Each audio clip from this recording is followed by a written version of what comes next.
కిర్గిస్థాన్లో భయానక వాతావరణం నెలకొంది. విదేశీ విద్యార్థులు ప్రాణాలు గుప్పెట్లో పెట్టుకుని బ్రతుకుతున్నారు.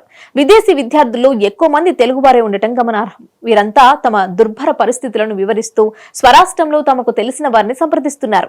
సాయం కోసం అర్జిస్తున్నారు. కిర్గిస్థాన్లో భయానక పరిస్థితులు కనిపిస్తున్నాయి. భారతీయ విద్యార్థులను టార్గెట్ చేసిన స్థానిక పౌరులు వారిపై దాడులకు పాల్పడుతున్నారు. దీంతో బాధిత తల్లిదండ్రులు ఆవేదన వ్యక్తం చేశారు. ఈ నేపథ్యంలో విద్యార్థుల్ని సురక్షితంగా భారత్కు తరలించాలని కిర్గిస్థాన్ ఎంబసీకి శ్రీకాకుళం ఎంపీ రామ్మోహన్ లేఖ రాశారు.